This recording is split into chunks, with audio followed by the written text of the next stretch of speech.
It's Monday on Daily Delivery. Michael Rand here. Patrick Reusse with me as usual on a Monday morning. Patrick, we got a whole bunch to get to. Twins are done, but I want to pick your brain on a little off-season stuff because we have not talked since that season ended. Some wild stuff. 2 games into the year, they can't even afford call-ups. Injuries are going to be a problem all season. Trying to navigate their tricky cap situation. Maybe a little college football at the end, but Patrick, let's start with the Vikings. Patrick, their offense stinks. It's terrible. I think Kevin O'Connell is lucky that he hired Brian Flores in the offseason, because if he hadn't, they might not have a single win. Flores has gotten them their 2 wins this year. They're terrible.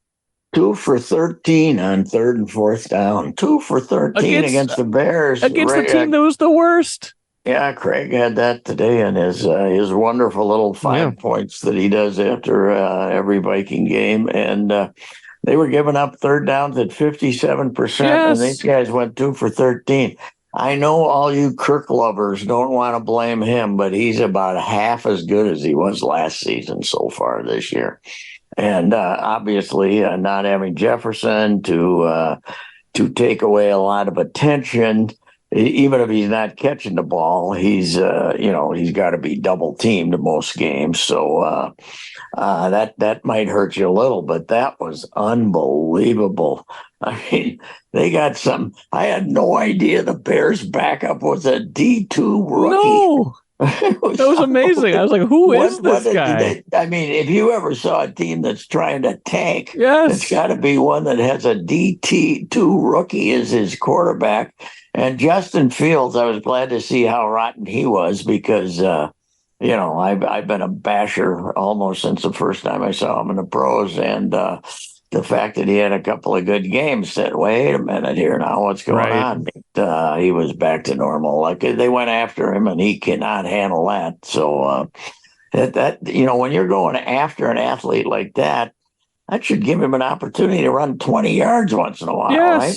They want him. They want him in the pocket. It's unbelievable. They're a bunch of morons, and the Vikings almost gave. I mean, what? Don't you end up getting 19 points in one of them? There's a touchdown, defensive touchdown. Yeah. It's a defensive was hit. Well, I know Hicks had a fumble recovery and an interception. I can't remember which one was the touchdown. The fumble was the touchdown. The fumble was the touchdown. Yeah. Yeah, I mean, man alive, was that a brutal game.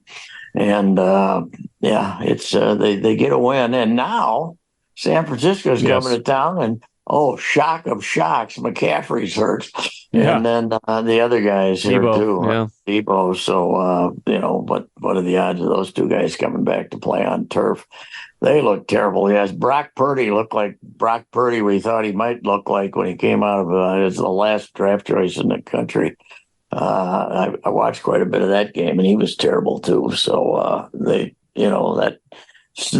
they got a chance to get back in it, but they're not any good. No, they're okay defensively, but they're no good offensively. It's brutal. What, they rushed for 46 yards, right? Yeah, the other team, the lousy Bears, run for 150 yards or something. It's unbelievable. What's wrong with O'Connell's system? Because I wasn't terrible. I wasn't really all that impressed with it last year, but I was like, okay, they were decent. They're figuring it out. They at least, had some explosiveness, and they've moved the ball to a certain degree this year, and you try to blame it all on the turnovers, but then they have games like this, and the game against Carolina, and last week against Kansas City, they only scored 20 points. They leave points on the board. They can't convert on 3rd down, and you can say Jefferson, but injuries are a part of football, and he's only been missing for one of these games. Like, I'm just not impressed, and I don't understand why. The offensive line hasn't been all that bad. It seems like they can't run the ball at all when they want to.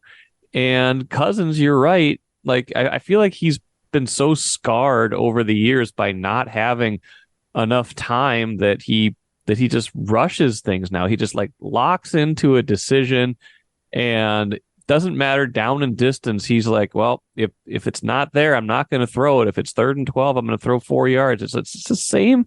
It's the same stuff. It's so frustrating. It's terrible. And the defense, like I said, the defense has won them both of their games. The offense hasn't won them anything this year. No, they had some big numbers the first couple of weeks. Yeah. They had a couple of. Didn't he throw for almost 4 one game or something? But yeah, like against Philadelphia, I think. In a defeat, in a defeat. But they have certainly the last month been terrible. I mean, Kansas City came in here and played as rotten as they can. Yeah. Well, they played just as rotten the other night. They're not even close to what they were.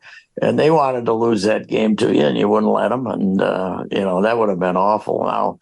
Now, the quarterback did exactly when they were trying to drive down and score a touchdown and maybe win the game.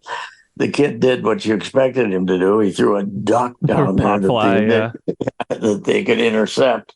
Might have worked in D2. It doesn't work here, but it was, we're going to get the, hey, a win's a win stuff. But, man, you get the whole, 50% of the people in Minnesota getting built up for a week to watch that game. And you got to watch something like that. A win is not a win. It's supposed to be entertainment. That was not entertainment. That was at all. That was vomitous.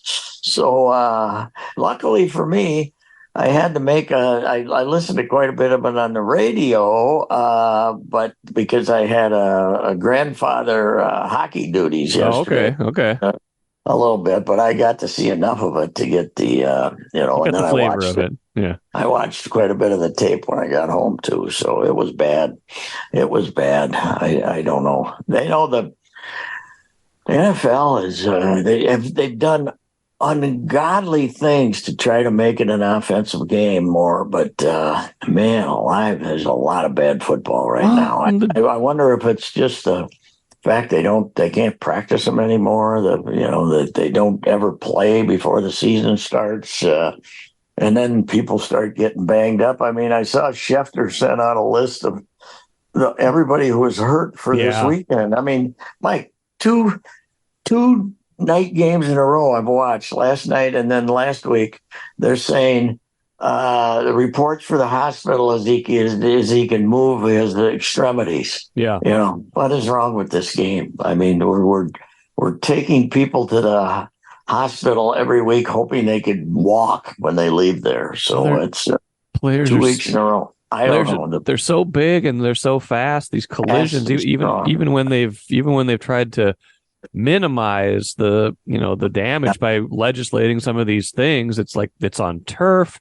These guys are so big, so fast. These collisions are happening in tight spaces. And I do wonder too, like from the style of play, you said, they're doing everything to give the offenses an advantage, but I was just looking at the scores yesterday. I mean, it was only 2 teams scored more than 24 points yesterday. Really? I guess only 2 more scored more than 26. I'm sorry. You had the Dolphins with 42, and they've been like the only reliably good offense all year. Jaguars with 37, and nobody else topped 26. There's a bunch of 20-6, 14-9, 20-14, 21-17, 19-17, 17-13, 19-8. It was like all these low scoring games yesterday. That Buffalo game was awful. Oh, yeah. I watched quite a bit of it. It was awful. Josh, what the heck is that, Josh Allen? Man alive. It was brutal. And, the other thing is, I kind of like the fact that they've speeded the games up, but Buffalo took the entire third quarter with one drive, and then had to carry it over to the fourth quarter because they didn't get it done. They didn't give up the ball the entire quarter, 16 or 17 plays. Should 16 plays take up a whole quarter? No, probably not. That's 16, 17 plays, but I think they said it was the 16th play, and it took up the whole quarter. It's amazing. It is amazing, but hey, we keep watching, and we do. Then then we get into it. But the Vikings, their defense has, if they get the right quarterback on the other team, he can. Yes. He's got a defensive system that can go get him, and then Hunter's having a good year, Yes. and he was dominant yesterday, and so the defense is definitely improved with Flores. We wondered about it a couple of times early. Yes. They don't stop the run, though, do they? Well, they'd been okay at it before yesterday, but they got gashed pretty good yesterday. Philadelphia, they got gashed Yeah, too. But those two games. that was a month, 6 weeks ago. But the Bears. I mean, they had like yard. They must have had 7-8 plays over 10 yards around. Yeah, Right? they did had quite a bit. So that was. You know what's amazing though? What's that? I was in Chicago yesterday. That stadium was absolutely jammed. Those people were screaming and hollering. For what? How can you be committed to watch this? I know. Lousy, poorly coached, rotten team. They want to lose. They're gonna get the top 2 picks in the draft because they've got Carolina's pick too. They're gonna this is. But yeah, why are you excited about this year? How do you as a fan, straight faced, look at this season and cheer for it because they're trying to lose. Yeah. Suhan had a good column today, kind of making fun of the whole thing, but he did make a good point that on the day that the Bears play one of the worst games ever in losing to the Vikings, that comes a few hours after the guy that they could get with the first pick, Caleb Williams, throws 3 interceptions in the first half, and Notre Dame beats Northern Cal by 28. I know it. So maybe he isn't the next coming. Who knows? I know. Anyway, it was that kind of a day for sure. It was. And the weekend, it was the quality of football that people had a chance to watch over the weekend was awful. Yeah, well, I mean, that Iowa-Wisconsin game on Saturday. And that's get ready for that on Saturday too, because that's going to be Gophers, Iowa, right? Yeah, I was. Chip was down there on a family thing because he's going to school down there. I texted him. I said, "Did you spot Bernie Bierman any place in this game?" And he said it was the worst football game he's ever watched in person in his life. He's been to a lot of Gophers games, Patrick. I was listening to the game on the radio, and they're like 3rd and 9, 3rd and 8 at their own 40, Iowa, with 7 minutes to go. They don't even consider passing the ball. They just run it into the line and punt. Now they got this great punter. This kid is they're going to be the first team in history to win a division title, and their MVP is going to be the punter. I mean, they're awful. They're unbelievable, and they don't try to do anything. They don't make it. Their current quarterback is the regular got hurt, so they got that 250-pound quarterback who's transferred from, I think he was at Wisconsin as a third stringer or something, Deacon Hill, and he passed for 37 yards, and I think 1 in the second half. He completed 1 pass, and then I only threw 1 pass in it. So get ready. I mean, Wisconsin's terrible. Iowa's terrible. You already beat Nebraska. The West is worse than it was last year.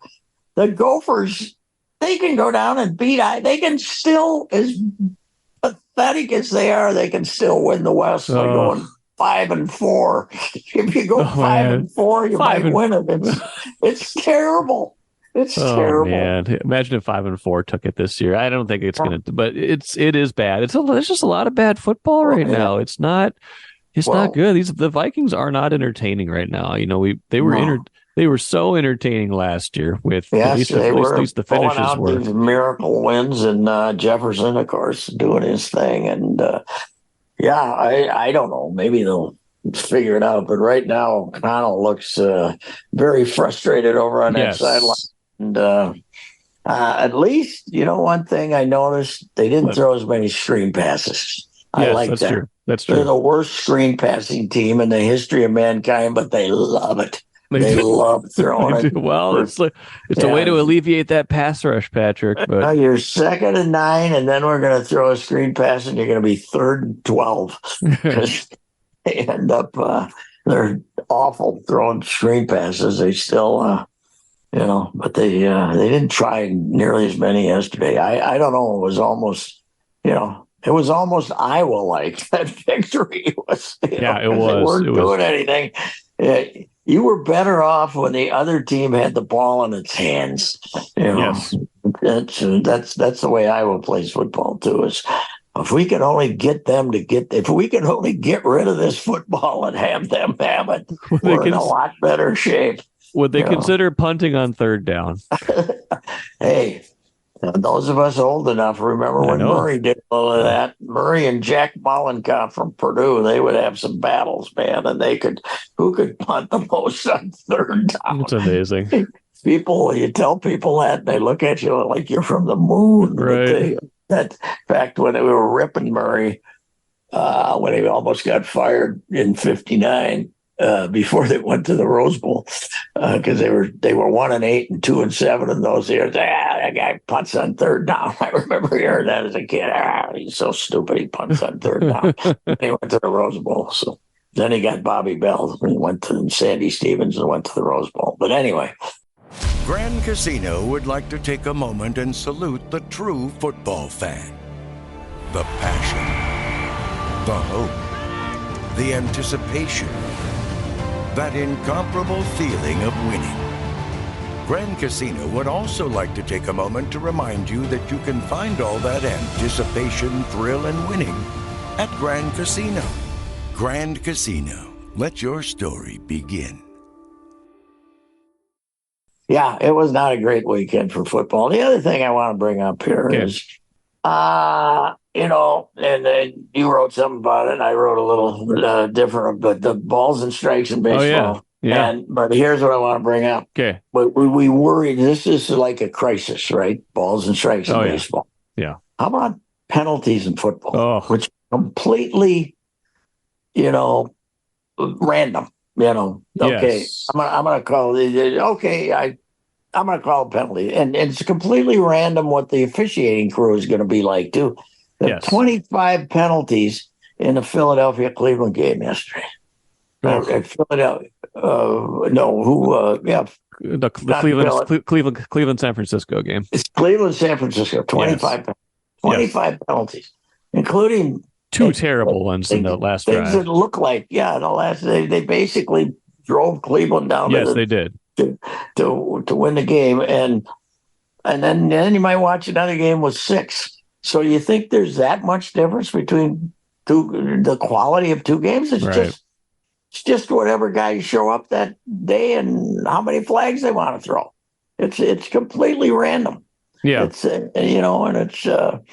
I had the thought that the league wanted to say that they were going to err in the side of not throwing a flag, because you see some games like that. But yesterday was nuts for the number of penalties being called. There were just ungodly numbers of penalties.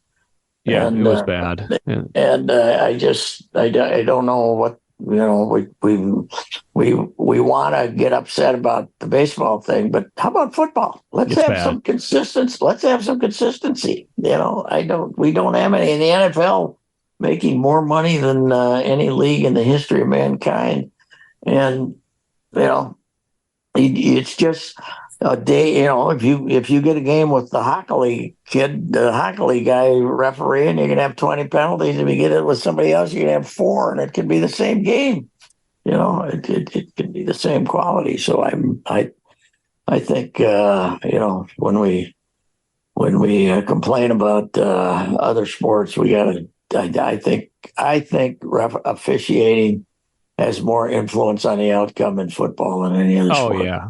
Oh, it absolutely does. And baseball penalty is just devastating. Yeah, it is, and especially when like a illegal contact penalty on 3rd and 14 can give you a first down. Like that's just it's.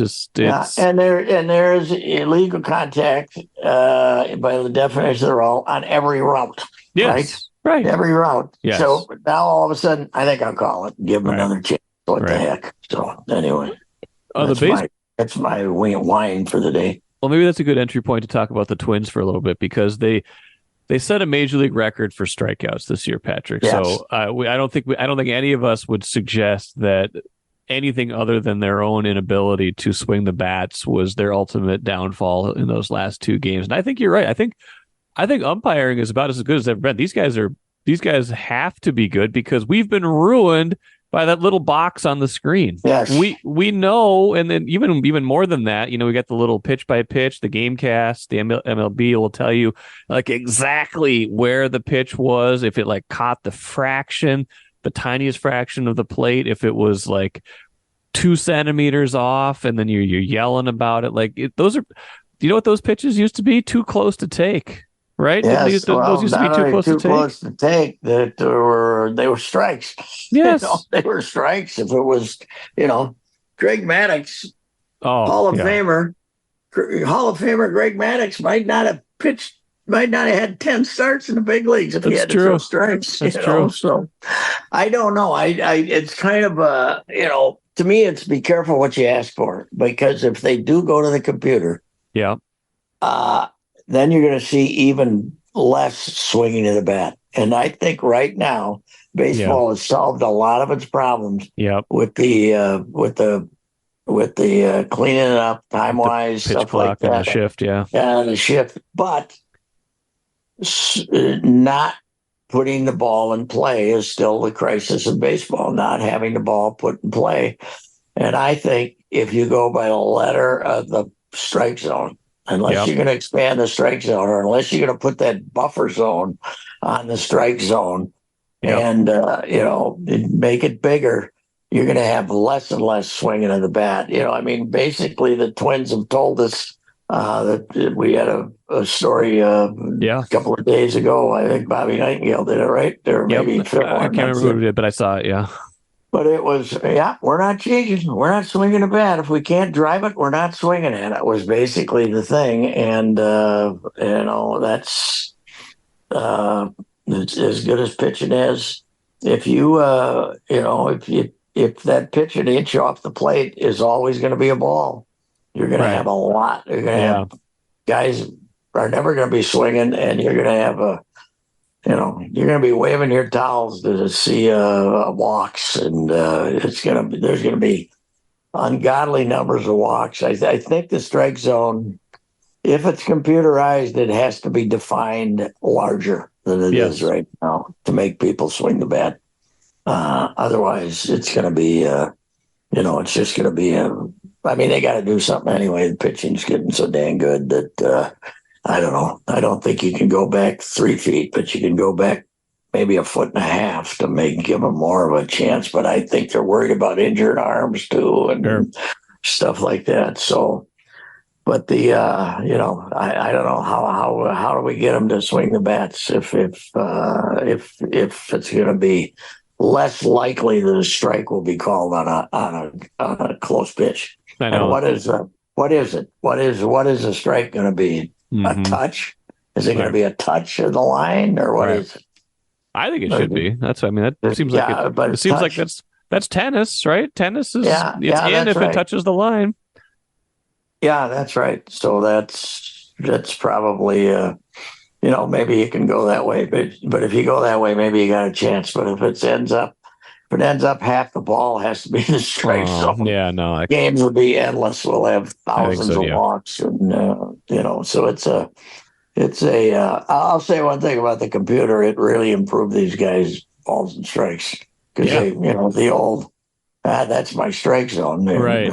They've started getting rid of that in 2002. Yeah, but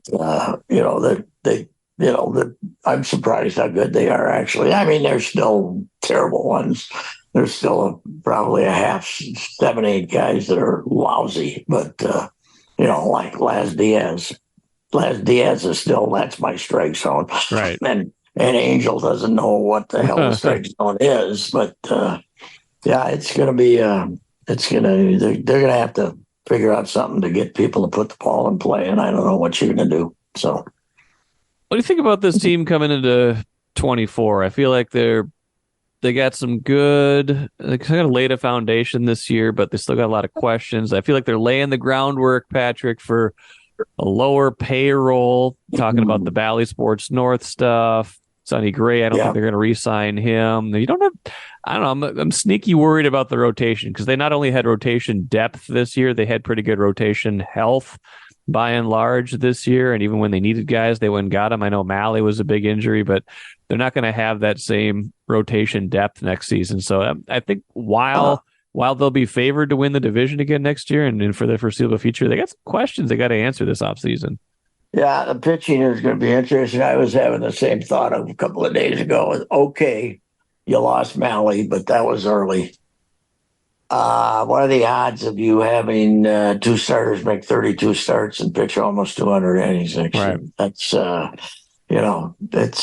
doesn't happen. And they really did have, remember that a couple of their pitching injuries were just putting the guys on the injured list because you wanted to give them a blow, not really serious injuries.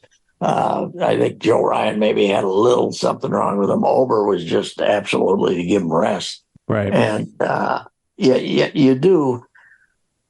I actually like the team that's coming back, I think. But for instance, I think they should take this Austin Martin kid and turn him into a center fielder because I don't think they're going to bring back Michael Taylor. I just think they are going to cut their payroll by 10, 12 million or 15. Oh, yeah. I think that they've always operated with some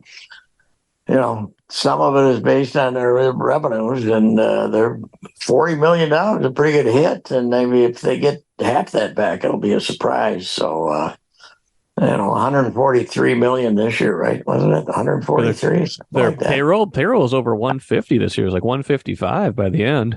They got that high at the end. Okay, yeah. I mean, they didn't pay that much probably because some of the guys they got, but yeah, I guess maybe. So yeah, well, they're not going to be 155. I guarantee. More like 135 probably. So. That'll, Sonny Gray's gone. They're not going to bring him back, and they think Paddock can replace him, and two Tommy John. So let's go. That's you just taking a shot. What they need is options. You got to start the year with 7 starters, and then don't. Here's what I wouldn't do. Don't send these guys over to St. Paul and have them use up 50 of their innings. Right.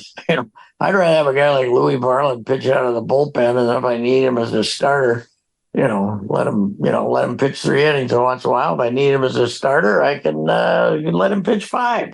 That's right. We did that for 100 years. You don't have to. You don't have to. Stretch them out. Right. You make one of your guys a long reliever starter type of guy in there. But here's how you stretch out. Don't throw quite as hard. Yeah, Pablo is he's a stud. There's no doubt about it. And I think that they got some. You know what they need? They need a left-handed starter and a left-handed reliever. Yes. Caleb might have hit the wall. Caleb fooled them for quite a while, and he can be your second lefty, but you need a first lefty. And I don't think it's my dear friend Cody Thunderberg. So they need a lefty reliever for sure, and they haven't had a lefty starter for they can't count Keuchel. So they don't have a left-hander in the system really. That's the one that they had his second Tommy John Prelip or whatever his name was. Oh yeah. So somewhere they got to get a left-handed starter. I think. Who's your number 2 starter next year without doing anything else? I don't know Chris Paddock. Yeah, see, that's what worries me, because part of this whole year and any confidence you had in the postseason was predicated on Lopez and Gray. It started there. Yeah. If they don't have that next year, then you got a problem. No, well, it's you got a number 1, and then you don't have a number. You got a bunch of guys, 3s and 4s. Paddock, Ober, Ryan. I think Joe Ryan's okay. Barland, and that Cantorino is finally going to pitch, but he won't be here. But Simeon Woods Richardson is behind schedule, so I don't know I don't know where they're going to get another starter. I think that, assuming they don't sign Gray, and they're not going to, I think they'll get some veteran pitcher. Yeah, but I think so too. I don't know who it would be. I mean, they got a lot of ammunition they got all these left-handed hitting outfielders. They got, Kepler. You can trade Kepler or Wallner or Larnick, or one of them will get you something as part of a deal. So they can make some trades, I would think. Yes. I don't know. I saw Miranda suggested that he's trade material. Yeah. I don't think he's not an athlete. So a little bit of might be a decent hitter, but, I don't know. It'd be interesting, too. Like Larnick kind of came alive late in the year. Are you going to give him another look? Are you going to trade Kepler if there's a margin? If there's and put Wallner in right field and Larnick in left field. A lot of strikeouts there, though. Man, oh, bad. Yeah, I don't know. That was one of the interesting things in Phil's kind of who's staying, who's going piece over the weekend. That you think about the options on Polanco and Kepler, that they could pick them up but they could pick them up but still trade one or both of them. That would be an interesting kind of way out of some of the payroll stuff and to get maybe some of the pitching they need. So I don't know. It's just not they don't have like glaring weaknesses, but if you look at this year's team, like a lot of stuff came together. They had a lot of role players that were better than expected, and they always had the starting pitching. And you don't want to start from a point of taking those things for granted next year. No, the pitching particularly. I mean, that was the key to the whole season was starting pitching, basically. And but it was interesting that as you're taking your last gasp with Willie Castro and Donovan Solano both in the lineup. Game 4. They were both down. They were both on the lineup down. So two guys you just kind of got in as guys like that. It's nice, but you would like to see them maybe come off the bench kind of guys instead of keys into your starting lineup. But a really interesting thing is they're on the hook for $10 million a year for 2 more years for Vasquez. I know it. Wow. And I was really shocked that they caught Jeffers every game in the playoffs. Yeah. That was obviously a thought that they needed, in the postseason. You need hitting, and what they were looking for was home runs. They figured the only way you win in the postseason is with home runs, and they might not be inaccurate with that. It is interesting that the five winningest teams didn't make the Final Four, and this is supposed to be, dang well, this is going to be treated like another crisis for baseball. Yes, we love upsets in every other sport, but we don't like them in baseball. Right. We don't, we were very upset that all these teams. But the one thing I would say too is, Yankees bad this year, Red Sox bad this year.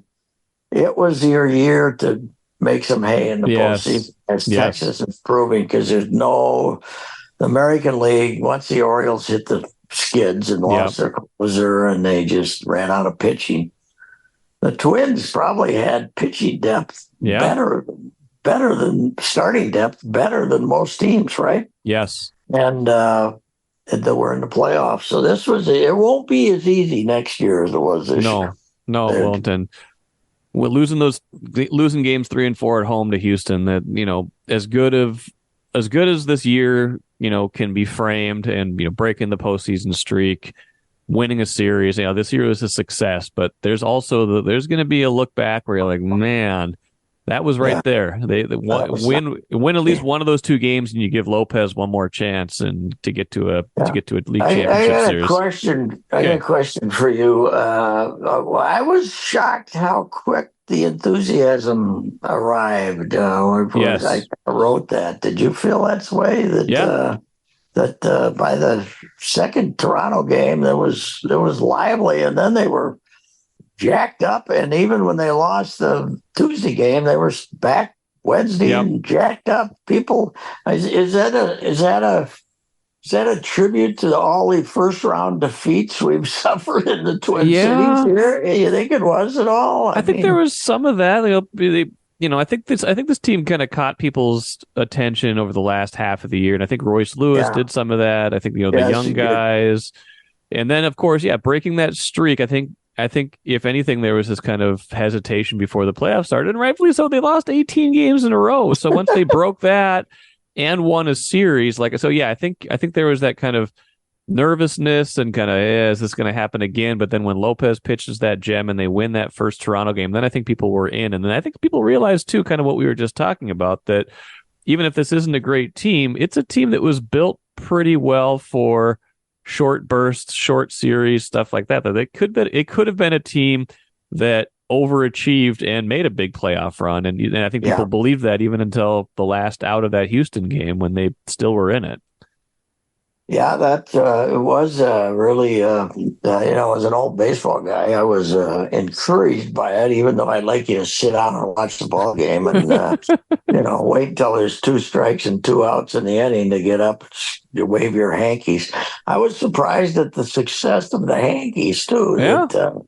That when they said they were going to bring back the hanky, the Star Tribune and the Twins and Cub, said nobody's going to want those. That's an old shtick, but they handed them out and everybody was waving them. So I like red though. They don't annoy. They don't give me that flashback of an old guy like me. It's bad for my mind to have all that white stuff waving around. But it was intriguing to me that the fans came out and seemed to really enjoy it. It was a younger crowd too. It wasn't It wasn't your old time listening to the big neighbor on the radio crowd that you see at Twins game.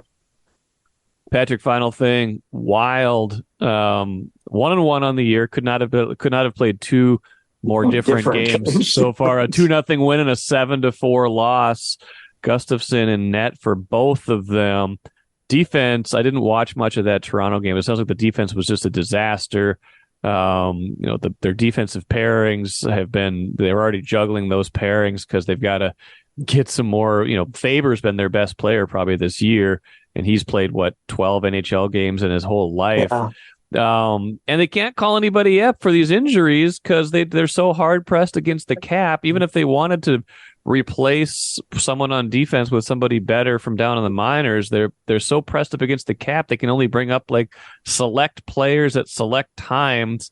I don't know. It's weird. Yeah, 2 games in, they're already facing this problem. Yeah, and somebody's going to get hurt. Yes. What are you going to do? Play with 5 defensemen or what? Roll 3 lines. Just play 3 lines. Why don't they? They got to move somebody to give themselves some room. There's got to be some wily vet that they don't. It's not. Somebody will take off their hands. Or but you brought this. You let those 2 guys go, and you knew this was coming. So yes, I don't feel sorry for them. They were. Guerin was applauded robustly for having the guts and the courage to get rid of these 2 clubhouse lawyers. Well, now locker room lawyers, and now you're paying the price for it this year and next year, right? Yeah, they're still next year. Although next year the cap will go up a little bit. Some of the contracts, I think they'll be a little bit better off next year, and I think the buyouts aren't quite as punitive next year by $2 or $3 million, so it shouldn't be quite as bad. But maybe sign one fewer player, so you have a couple $1 million in cap space. They have $800,000 in cap space right now, and so it's just and every day someone's on a roster, it counts against your cap. So until you get later in the season and these contracts are prorated, there are probably going to be some games when they're skating with 11 forwards or 5 defensemen. It's just what? How did this happen? Why? I still think the buyouts were, by and large, a good decision, but maybe sign 1 fewer player or something. I don't get the math on this. Yeah, I agree with you. Signing all those veterans who were, didn't take you anywhere. They didn't get you out of the playoffs. So, didn't get you out of the first round. I don't know. I think it's going to be a fight for them to make the playoffs. So I think they're pretty, Kaprizov's pretty much a star. If he becomes a superstar, he might carry to the playoffs. But you just don't go through a hockey season without someday you show up at the rink and two guys aren't going to be able to play for a month. What are you going to do? That's, I mean, injuries happen. Well, you already don't have Spurgeon, for goodness sakes. Yeah. Your best defenseman. So, or at least you're one of your most reliable players. So I don't know. I'm not an expert on the Isley game, but I know the season is just ungodly long too. Oh man. I know it's the same as basketball, but it just seems longer. It's it starts earlier and it ends at the same time now, and something. But the people, I think this. I kind of wrote something about this today, I guess yesterday. That they got their excuse though. Their faithful fans from Woodbury will say, "Well, they got salary cap problems if they don't play." And what new North Star jersey do we have here that we can call a wild jersey and spend $300 for? Right. Right. Why don't the Dallas Stars sue this team I don't know. for selling jerseys that are based on their franchise? I don't get it. Is it now the North Stars, who, by the way, the last line I ever wrote about him when they left town was "Goodbye, losers." So we remember them so fondly. Right. Their amount of success was minimal. Yes. So why don't these guys just get on with their lives and forget selling North Star gear, for goodness sakes? I don't get it. It's nostalgia. I mean, they've been immensely more successful with the fans. The North Stars. Oh, yeah. Immensely. I mean, there's been more loyal. They probably, football, it's once a week, so who cares as far as loyalty? But as a sport that needs loyalty, nobody has ever equaled the Wild. No. In this market, since I've been here for year after year after year of loyalty, and they're still getting that, that's, you don't have to sell North Star jerseys. You got your own jersey. Sell your own jerseys. What the hell's wrong with you? Unbelievable. I don't know. That's probably a good place to end. All righty. Thank you, sir. Get ready for that. I predict the Gophers are going to beat Iowa. Really? That's bold, because 11 to 8. 11 to 8. How about 4-2? Could be 4-2. It could be. I mean, I was unbelievable offensively. You got to be better than them. You got to be better than them. I feel like you're setting PJ up, but maybe that's just me. All right. Thanks, Patrick. Well, if we, I don't know. How's he? Hey, speaking of Iowa. Yeah. How about 50,000 people on a cool October day watching Caitlin and the girls play at Kinnick Stadium? That's pretty cool. That's pretty cool, too. All right, sir. Thank you. Bye-bye. Goodbye.